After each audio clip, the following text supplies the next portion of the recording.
Plenty of news and notes this week with Hawkeye football, including the introduction of new offensive coordinator Tim Lester. We also got to hear from Kirk Ferentz and freshly promoted Seth Wallace at a recent press conference this week.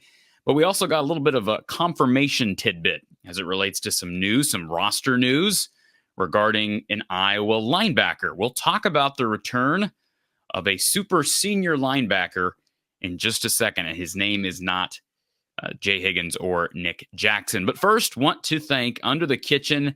Yes, I've been plugging Randy Engel and his business down in Mitchellville. You should see this guy's basement. Like, it is decked out with Hawkeye greats, and he has been putting together some awesome prints for past, present, future Hawkeyes. And these are personalized prints that benefit the players through the NIL world. Great business, great setup here with Randy Engel down at Under the Kitchen in Mitchellville. He'll also be down at the state wrestling tournament at Wells Fargo Arena in Des Moines, just right around the corner. If you want to support Under the Kitchen and this show, visit Under the Kitchen on Facebook. You can also visit his website.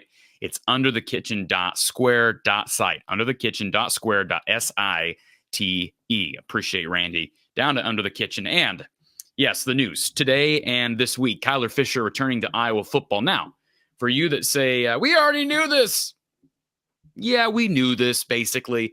Kyler had not announced this formally, so I don't blame whoever the member of the media was that asked the question, wanted confirmation from Seth Wallace. It's interesting. I do believe that the university had released some photos of some of the winter conditioning workouts that had been going on within the football facility leading up to the press conference, and Kyler had been included in at least one of those photos. So if there was any doubt prior to those photos, it was confirmed by those photos and then later on by Seth Wallace. And I think the reaction from some when they hear of a former walk-on being awarded a sixth scholarship when they're already over the scholarship limit is, why are we using a scholarship on this guy? Well, let's give Kyler Fisher some credit, just like we gave credit to former walk-on Nick DeYoung.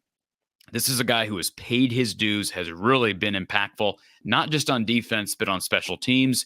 You take a look at his numbers as a college football player. He's been around since 2019 when he redshirted, but he has contributed ever since 2021. In fact, you'll probably recall a big punt block return for a touchdown in Lincoln. Kyler Fisher was a big part of that comeback effort for the Hawkeyes. So he is a hard worker, obviously is loved by his teammates and his coaches during this past offseason, this actual current offseason. He was awarded the Brett Greenwood Award. In case you don't know what that is, Brett Greenwood, just a beloved figure in the Iowa football fan base. The Brett Greenwood Award is shared by seniors Quinn Schulte and Kyler Fisher this year on defense, and then also Nick DeYoung, who's returning as a former walk-on. This award was established in 2011, and it goes to former walk-ons who embody the values and behaviors of former Hawkeye walk-on Brett Greenwood. These student athletes have made a significant contribution to the team through persistence, determination, commitment, preparation, and action. Of course, Kyler Fisher played in all 13 games this past year, earning 3 starts, totaling 26 tackles, including 3.5 tackles for loss, forcing one fumble, I should say, and had a pass breakup. And we got to keep in mind that Iowa plays less 4-3 than they used to, more 4-2-5 with the Phil Parker changes that we've seen over the past 5 years. And that means less time on the field for a guy like Kyler Fisher on defense. I will say this, with the departure of Cooper DeJean, I'm not saying these two things are interrelated. Kyler and Cooper had very different roles on special teams, but you could argue those two guys, with the exception maybe being Torrey Taylor, that Kyler Fisher and Cooper DeJean have been the most important cogs with the special teams unit over the past few years. Is that fair? I think it is. And with Cooper leaving, I'm sure Kirk is really excited, as is Seth Wallace, Phil Parker, etc., to get this young man back, not just for defense, but for special teams. His leadership, he's obviously well respected. And they don't care if he's a former walk-on, just like they don't care that Nick DeYoung's a former walk-on. People have taken shots and rips at Nick DeYoung over the years. But guess what? It's because he's been put in the spotlight, a guy who was never expected to play in the first place when he came to Iowa as a walk-on, turning down offers from FCS and Group of 5 schools to play at Iowa as a Pella kid. Similar story with Kyler Fisher. So, nowadays with college football, you kind of have to play for the here and the now. I think some people would look at this and say, why are you giving a scholarship for an extra year to Kyler Fisher and Nick DeYoung when you could, maybe use that on a developmental player who's younger that might transfer out because of the scholarship problems. But again, with the transfer portal and all that's going on with college football, you kind of have to look at the here and the now. Who is ready to impact this team the most right now, right here, right now? I think it's the leadership of a guy like Nick DeYoung and certainly a guy like Kyler Fisher.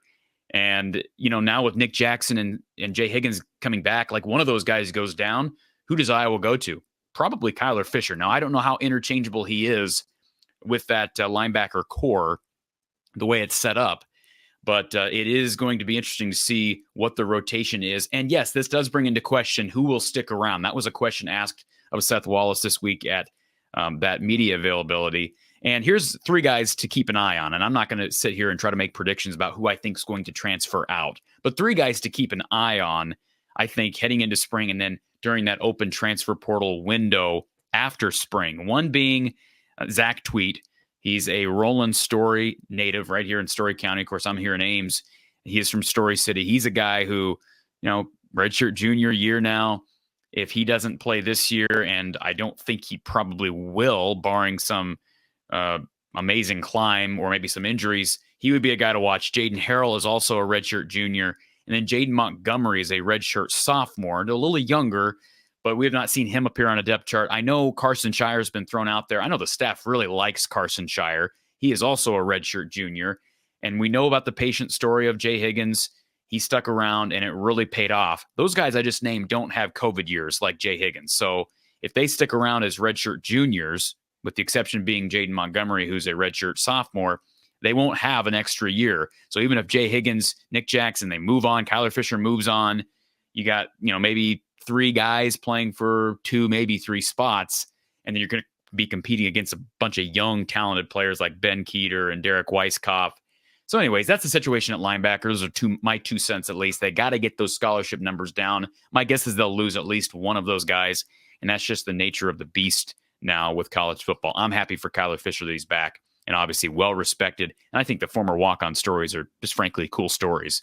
And to see a young man who has worked really hard. He is from Iowa. He's a Farnhamville, Iowa native. Actually, the same high school as defensive line starter Aaron Graves up at Southeast Valley. So not actually that far from us here in Story County. So congratulations to Kyler Fisher, Seth Wallace, and everybody. We'll continue to give you reaction and coverage this week. A big week, a big newsy week of Hawkeye football. We've got basketball games tomorrow, so stay tuned for post-game coverage. Until next time, have a great night. Go Hawks.